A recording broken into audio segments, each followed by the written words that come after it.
Hi and good afternoon and welcome to Wellness Wednesday. I'm Teresa Jande and and this is True Heart Love Authentic. So I have the lovely Melanie with me today, but I'll get her to introduce herself and tell you what it is that you do. Melanie, over to you.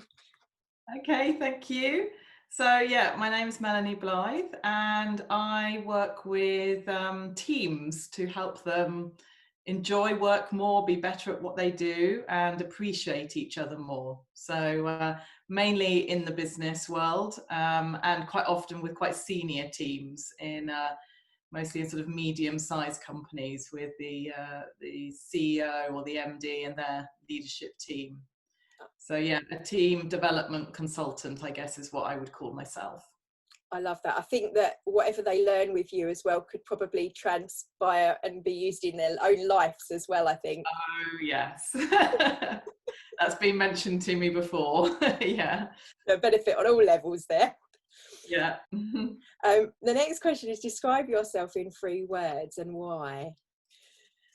So yeah, this is a good one. I mean, I use the words quite a bit actually. So calm is one word. Curious. I do ask a lot of questions. And also a little bit challenging, which I say in a kind of positive way, but maybe my husband might mention it's not always as positive, but challenging things, looking for things to be a little bit outside the norm. How can we do things differently?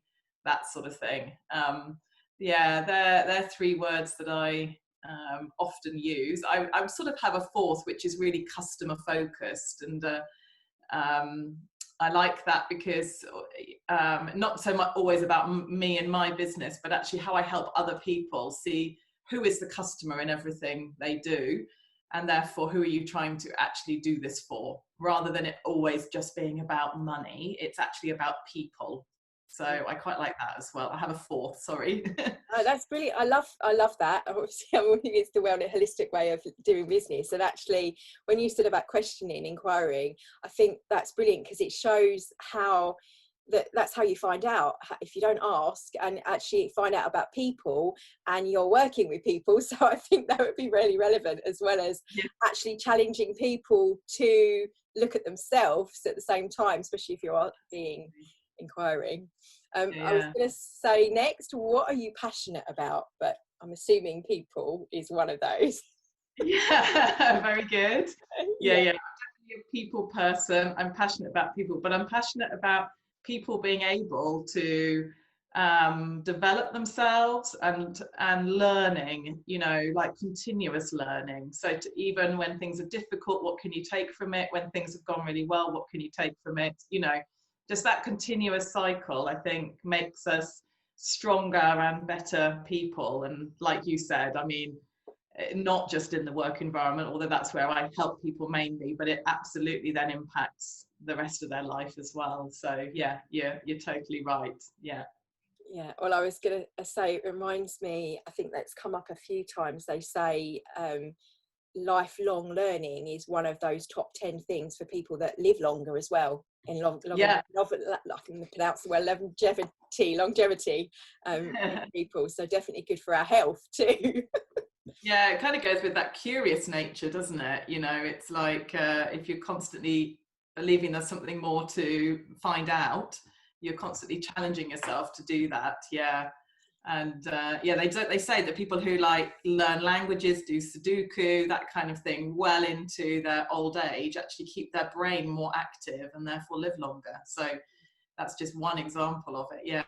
So yeah. This is one I always ask because I'm curious, and I was curious when I first heard about this. What would friends and family say is your greatest gift? Yeah, that's a really interesting one, isn't it? I mean, and that's where my word care comes from. Quite a lot of different people, and even when I was a child, I was always really caring. When my little brother was born, apparently I was always looking after him really well. So I think I have inside of me that care, and I think that as an adult has come out probably more in empathy. And so being pretty empathetic, understanding things from other people's perspectives is something that yeah, I often do. And then it means also, though, I can get quite emotional for others. I mean, I think that's one of the things I find harder, because I really feel it, and I can feel it inside of me. And then, you know, I still can't take that on board as well yourself. Personally, I struggled through that yeah, for a while, and then you have to kind of it's the balance between that. yeah. I think it's a really, really amazing quality to have in the business world as well, because I think having compassion and being able to have empathy is something that's key to how we move forward. I think, you know, on all levels. Yeah. And I just think organizations of all types are actually made up of people, even if they use all this artificial intelligence and robots or whatever. But in the end, they're made up of people, and they're doing it for people in the end. And therefore, if you kind of get an understanding of what that's about, then you're going to help an organization. I think, you know, that's the thing, isn't it? It's, if you forget that, if you make business about other things, then you're missing the point. Yeah. Okay. What led you to do what you're doing now? Yeah, wow. I mean, I don't even know how to answer this, because I think everything leads to where you are. Yeah, Uh, I do get what you're I saying. mean, in terms of running my own business, bearing in mind I actually have worked in the corporate world for 20 plus years, and now I'm running my own thing. I guess you could say I ran my own business in my early 20s, before I went into the corporate world. So that was something that I always said I would try again. I didn't know it would take 20 years to try it again, but that's one thing. My dad ran his own company, so I guess, you know, some of my childhood, I also saw that sort of helped to give me the confidence of doing my own thing. And I think it's also this sort of curious nature I have, that I actually really feel passionately I want to work with more than one organization. Yeah. You know, some people love really getting into the depths of an organization, but I wanted to be able to add value beyond that. And this my curiosity kind of makes me want to do more than that. And so therefore, being more like a consultant, where I get to actually connect with a number of companies or organizations, it's yeah, it sort of suits me more, really. But yeah, it's kind of been a journey through all my life to get to this point. They say everything, like the journey is the destination, isn't it? It leads you to. Yeah. Right, that kind of ties into this. So to get to where you are at the moment, what has been the biggest challenge, and how did you get over that? Yeah, wow. There's been a few challenges along the way. I think for me, and probably there's quite a lot of people who've come out of sort of corporate full-time working who experience this. It's like, at what point do you leave that world? Because there's always a really good excuse why you should remain in it. Because you're either because you're making a really big difference, because the organization really needs you, or people in it need you, or because things are going on in your life that where it's good to have that stability. You know, they always say, don't change too many things in your life all in one go, otherwise they become so many stresses. And I kind of always had an excuse, really. You know, I only met my husband a few years ago, so I've had a couple of relationships, and then a couple have fallen apart quite badly. So at those points, you're like, oh, this isn't a good time to leave the corporate world. I also spent some years actually trying to have my own family, which was quite tough, and had this vision of a sort of perfect family environment. And over those years, again, you know, it was not the right time to leave corporate. And, you know, you just get to a point where you have these challenges in your life, and you just think, actually, this life is about me, not about all those challenges I have. There's always going to be things going on. I want to do this for me. And yeah, and I think finding my soulmate finally, you know, really helped me to give me that confidence. But just actually wanting to do the right thing for me, and saying I'll manage all the rest, gave me that confidence to kind of step outside almost that comfort zone. Yeah. To take the leap. Yeah. Yeah. So I So suppose that was the biggest challenge, really. At what point do you do that? And you know, I sometimes say to people, I kind of ran out of excuses not to. You know what I mean? Yeah. But of course, there's always an excuse. And I think it's about actually putting them aside. Yeah. Yeah. Okay. And who is your biggest influence? Who influences you most? Yeah. That, you know, I think of like amazing women when you ask that question, actually. You know, Jacinda Ardern in New Zealand is one example recently. There's a lady called Sarah Thomas who swam the English Channel 4 times in a row. You know, just there were some amazing, well, after had cancer as well. So, you know, there's just some incredible women out there who are really inspiring. But also, I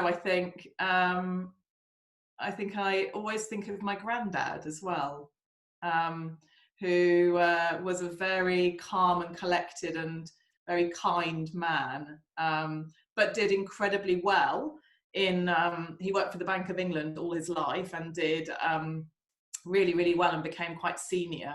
And it was really lovely because he absolutely had a calm, caring personality. And he showed how you could become really senior by being like that.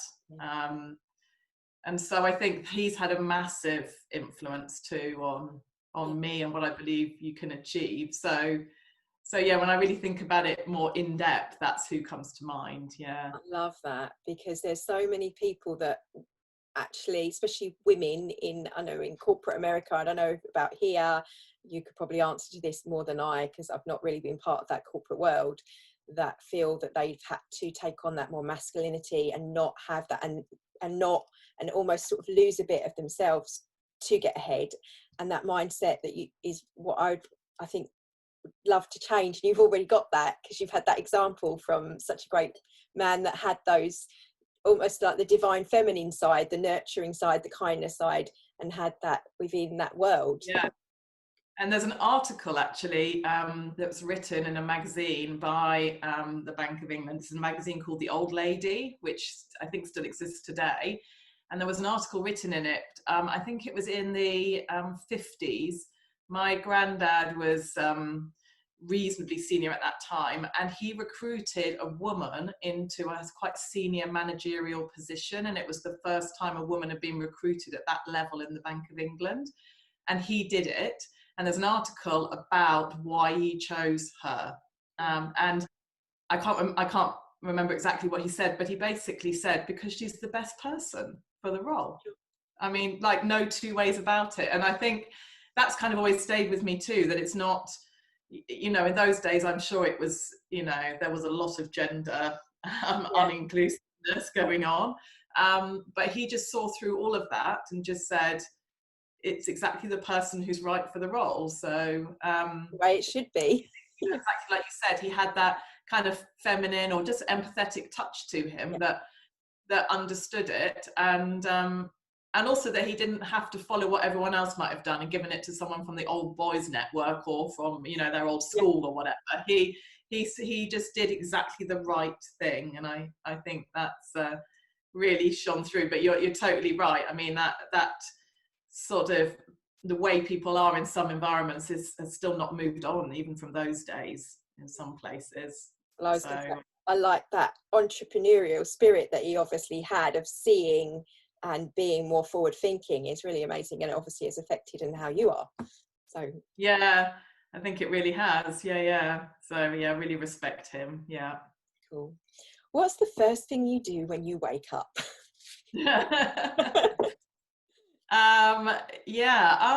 I love to open the curtains because I do love the outside, and I kind of love bringing it in. And I've got a house with it's like a house built in the 50s, so it's a box-like house, not very pretty, but it has huge windows, which is the beauty of these kind of age houses.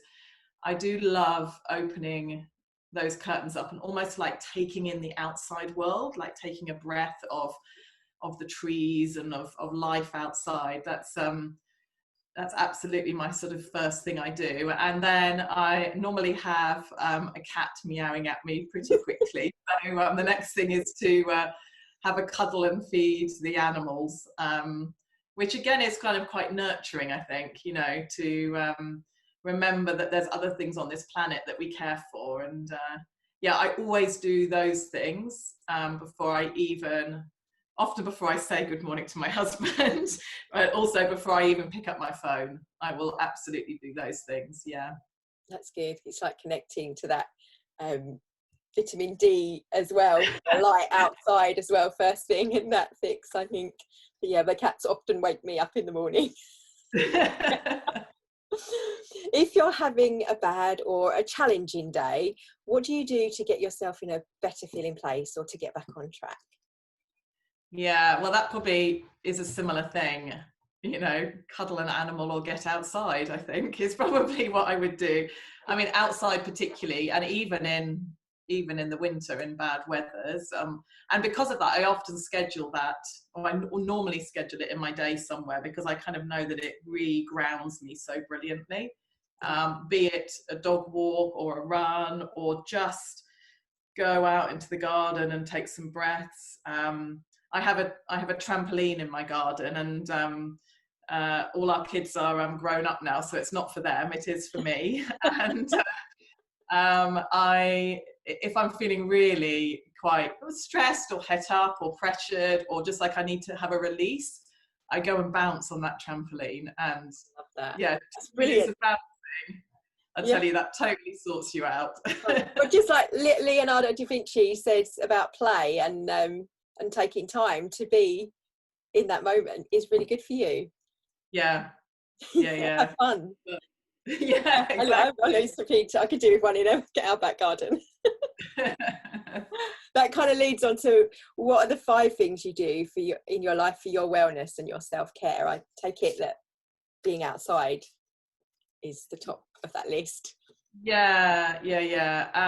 So being outside, exercising, I think is really important. Even if I don't feel like any hardcore exercise, I'll always make sure I walk or do some yoga. And try and do that outside or as close to the outside as possible. Definitely. I mean, I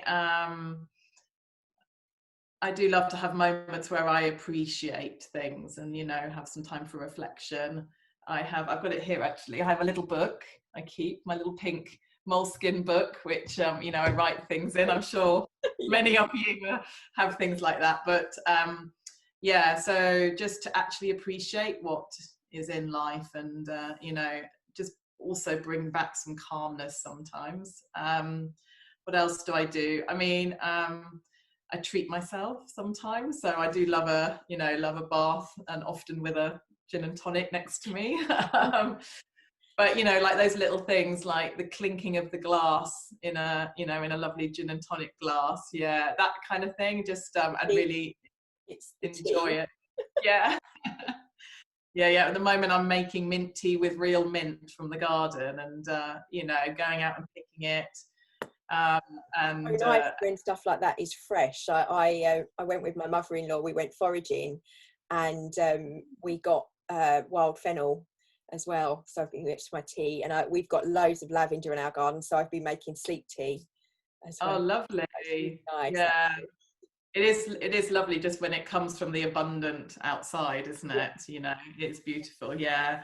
And I think at the moment as well, in this phase of being at home more, I've really enjoyed cooking, and we get a veg box from a local provider, and we never know what's going to turn up, and sometimes some weird, wonderful veg has appeared, and then to sort of figure out how to use it, how to cook with it, how to make something tasty, and kind of be a bit creative with it, I guess. But I do enjoy eating it too, of course. But much more fun when it's like that. It makes it give it excitement and adventure. That's another thing that's meant to add to longevity, having new things. A little bit of excitement each week with the veg. Simple things. Yeah, well, maybe I'm on for a long life then, but yeah, I do definitely. I kind of like that challenge of something appearing, and I'm like, I have no idea how to cook this, what to do with it, what it goes with. A little bit of searching online, and then sort of seeing, you know, and making things up, and using some herbs from the garden or whatever. And Yeah, so actually I think it's really good sometimes to kind of use a different bit of your brain almost and focus. I focus when I'm cooking, whereas so much of life we're managing so many things and multitasking, aren't we? It's actually quite good to create a bit of focus on it. For Yeah. me, it's the opposite. The balance for me is, because I'm always creative, always doing, is to have the linear and have to actually have the focus on those things that aren't so creative, because I find the other things like painting and creating and is my flow and I'm happy to do, but then actually sitting down and maybe doing it in a structure for me is out of like my the opposite. It's the opposite. yeah. So Yeah. but anyway, having Yeah. structure has been good for me. Where I wanted to add, for purposes of our covert special as well, and to just kind of comment on what is happening globally, the global pandemic, and the what's happening with, to a certain extent of that for Black Lives Matters. You said about the 5 things you do. How would you feel that would relate to the current circumstances while we're in lockdown? What would you recommend for people specifically for this time, who may not be able to maybe go for a spa, maybe, or the stuff that they would normally do for their wellness? What would you recommend to people that are maybe at home? Yeah, I think you know, gratitude is so ultimately key in what you do. So, you know, that appreciating what you do have, even if you can't have everything that you might have enjoyed before, but actually, what is it? What now is it that you really, really enjoy? And tuning into, you know, those things where you can get that joy still. And it could be something completely different. It might be that you loved getting a massage, but you know, now just lying on your back in the garden and relaxing, you know, can also give your body that sort of freedom and that relaxation, even if you're not maybe getting pampered or something. So, you know, there's sort of alternatives that you can do. I think also, you know, there is a lot going on, and we're all really concerned and also kind of wondering, what can we do to help? We certainly, a lot of people felt like that at the beginning when we were in lockdown. People made homemade masks, they helped neighbours, you know, all this sort of thing. And now with Black Lives Matter and some of these things going on, where, you know, none of us have really been educated to understand the situation, and it's quite a complex thing, really. And so in some ways it's actually about maybe reading and thinking more and talking less, I think, because we can have an opinion based on our perspective and what we know, but actually we probably don't know that much really in this situation. So kind of listening more to others, just asking people some questions, or going and researching a bit, you know, reading a bit more, that sort of thing. I think not assuming that we have to have the answers or we have to have an opinion on it, but maybe using our time to actually educate ourselves a little bit more, gaining perspectives from different people, different environments, so that then maybe just helps us to build that slightly broader picture, and then we will be better people out of it. I love I that. think that's how I feel about it. Yeah. I heard Emmanuel, can't remember his surname, black guy speaking, and it's uncomfortable conversations with a black man is what he's entitled it. And he had I can't remember the actor that was on there, but a couple of different people talking, and one of the questions he's been fielding was, why is it black lives, all lives matter? And he said, well, that goes without saying, but it's like you say, there's a lot more complicated stuff for building up to that. And I think having that dialogue, or even listening and educating yourself and asking ourselves our own how we are with things that that may not have even considered to us, because it may not have come up in our own lives, is a good way, and that's definitely worth pursuing, I think, for people while we've got the time. Yeah, absolutely. So where do you hope to be in 5 years from now? Well, hopefully, we've been renovating a really old camper van. Well, not really old, old enough that it's not very snazzy, but not old enough that it's cool. But Yeah, it used to be.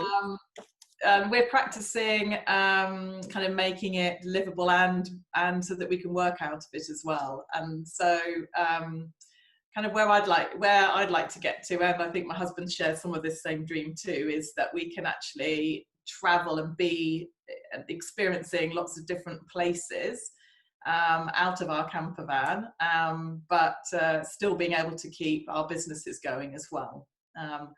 And I mean, lockdown has helped us with that because people are more open to others being virtual and not always being there in person. You know, great backgrounds mean that they don't have to look at my camper van behind me. I can put in background score. Yeah, yeah.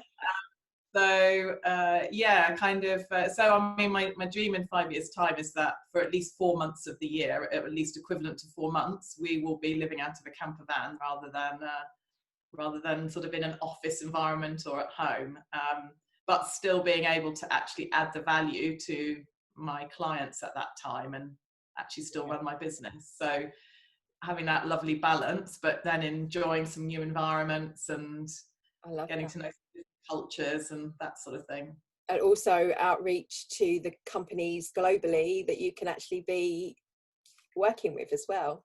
Yeah, I like it. Yeah, no, absolutely. I mean, that could determine where we go sometimes, might be an opportunity to actually go and visit people in different places. Yeah. Even in the UK, perhaps, you know, I've got a friend who runs a company up in the Lake District, and I kind of want a nice excuse to go and see him. And, you know, and he said, well, come in and tell us what you do. And, you know, there could be some work here for you. But yeah, I kind of think take the camper van so that you feel like you're on holiday, and then it doesn't matter what comes out of the conversation. You'll be in a good place because you're not, you know, I'm not driving up there or flying up there just for a client visit, but I'm actually going to experience a different part of the UK. And if I get to meet people and if they eventually might become a client, wow, how amazing is that? Yeah, I love that. That's what kind of idea, yeah. This kind of leads on from the COVID, but what's happening at the moment, really. I've been asking people, and just to kind of get them to think and vision and make this to become the story and the new dialogue of where and what their hopes are of their own role with their businesses and how that can affect humanity, and what they would love to see for humanity, whether that's personally or with their business or just generally on a whole, rather than going back to the way things were before. But for a new future, what would you see that, and what would be your vision that you'd like to see? The new future, yeah. I mean, my goodness, this is a big question, isn't it? I know. I mean, there's a couple of parts for me on this. From a grand scale, you know, environmental impact and the sustainability of the resources we have, and seeing how wonderful nature is looking this year and how many birds are in the skies and that kind of thing, how many beetles you see. I mean, just the little small changes we see around us.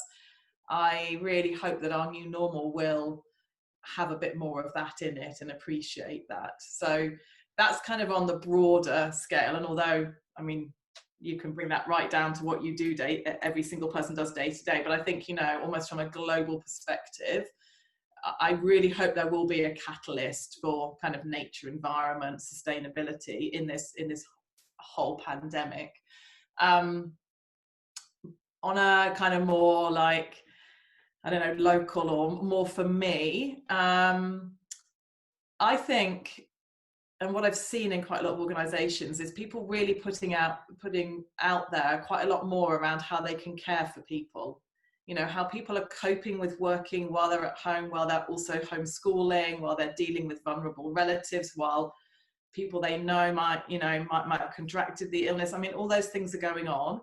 And it's kind of like we're allowed to talk about what's happening in our personal lives. It's not this distinction about being a kind of work machine, and then you've got this whole other life going on. I've always found quite difficult to handle. And I just think it's really brought it all to the fore. And I know some people are finding it hard. Some people still want to have those boundaries, and it is hard to mesh it because then your boundaries get a bit meshed and everything. But I think it's a really good thing. And I think if it means that more leaders will be happier to talk about people's personal lives as well and understand how it impacts what's going on in their work. Bigger picture as such. Yeah. You aren't just, like you said, that work machine, and actually being that, speaking to every aspect of that balance, being that employee or whoever it is will be a better employee if they're a more rounded person and happier overall. Yeah. And I think we were heading that way, you know, with sort of flexible working and so on, but I don't know, it's always from the sort of work perspective. And I want it to be a bit more from the holistic perspective. And for me it comes also to sort of I have a big desire to help teams, especially senior teams, think much more about diversity and inclusiveness. And I think you can do some diversity. You can make sure you have a diverse set of people from different cultures, different genders, maybe different backgrounds, different thinking styles. But actually the inclusiveness bit, I don't think you can do it well without including what makes up those people. And, you know, this popped up for me in another group that I was speaking with. It's someone said about the differences, and again with racism, even that actually you want to not say, well, we are all equal, but actually, no, you're individuals too, and actually celebrating each of those cultural differences and because that will actually bring that to the fore, and actually that melting pot can create some amazing stuff in the businesses, I'd imagine. Totally. Well, different perspectives. I mean, it's proven. Yeah. It's already proven through quite a lot of studies where you have much greater diversity, and including women at board level and so on. I mean, there's, you know, way more studies of companies that are more diverse, even just from a gender and race perspective, you know, and that's only just the sort of surface diversity, really, you know, are way more successful. They're closer often to their consumer, to their customer. Because let's face it, in a lot of businesses, women make 80% of consumer decisions, basically, and yet at the top of most consumer companies are generally older men. I mean, how can you be connected to your consumer? And so, you know, just those simple things, let alone the fact that once you then understand how people tick and how you're going to get them to really feel passionate about their work, well, understand who they are as a person more. So that's my hope, is that this time will have actually helped people to see beyond that work machine to the people that exist, and particularly senior people too that I deal with, you know, who sometimes have been in work environment for many years, who have got quite a lot of pressure on them, and you know, and maybe are real go-getters and drivers, and you know, they sometimes just sort of don't always look at their whole community and their whole organization as a set of individuals. And so, that's kind of what I hope for. And then that impacts my business and my work too, because potentially more people think about it and want to do better at it, and are more open to having those conversations. Sometimes actually talking to people about what I do, I help make your team better. They kind of look at me and they're like, but isn't that my job as a leader? And wouldn't that mean that I'm saying I don't do a very good job if I have to bring someone in to help me? Whereas I think actually maybe this has helped people to reassess, actually it's okay, you don't have to be brilliant at everything, and maybe there's even more you could be doing to get the best out of people. A long answer to a difficult question. That's cool. So what have you got coming up at the moment? If there's companies out there that are saying I could really do with that, I'm open to that as well. How can people get hold of you as well? Tie those two in together. So I've got a couple of big projects going on at the moment. One of them where I'm helping a company actually redefine how it's going to develop its people over time, because the company and the industry are shifting such a lot. They're going to be looking at a new emphasis. So that's kind of more around sort of learning and development strategy for a whole organization.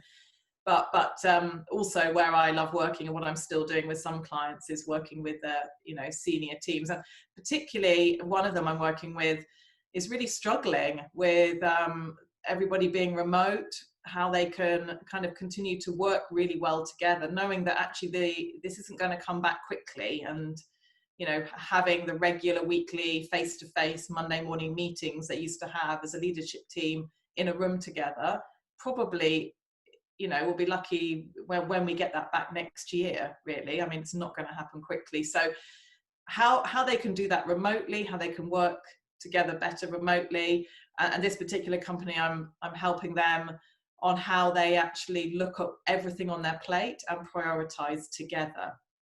Yeah. So that's one area I'm working on with them. Others, I look at how you maybe redefine where you're heading, and therefore what your values and your kind of what you'll be doing with your people to help them on that journey too, because a lot of companies have had to change quite a lot. So anything to do with really how people are getting on, and how and how senior leaders are actually helping their organization move into the next phase. That's a very broad area, I guess, but I often have I can quite often have conversations with senior people or leaders in a company first to sort of uncover what is going on, and then see whether I can support them with where they want to head, or whether maybe it might be somebody different who could help them better. But almost just to have those open discussions. And yeah, globally. Definitely need that globally as well, I think. Yes. Yeah. Well, yeah. I mean, and of course, teams being virtual now can be all over the world, of course. And yeah, for people to get a hold of me, well, I've got my company is called Phoenix Evolution, because it's all about evolution, not revolution, is what I say. And so I've got a website, which is phoenixevolution.co.uk, and people can also find me on LinkedIn. I'm quite active on there. So, but I'm always open to have a conversation and just find out how people are doing, and how leaders are managing their teams, and then work out what it is that they could really help them. And if that might involve me, that might not, but always there to have that conversation. It's definitely very, very relevant what you do to what is happening right now, and there's lots of people that are in need of that, I think, or might be becoming aware that they're in need of that, or to move forward. Yeah. So anyway, thank you for your time. Thank you to our viewers, and we will be back again next week. Thank you. Love and blessings from me here at Authentic Me.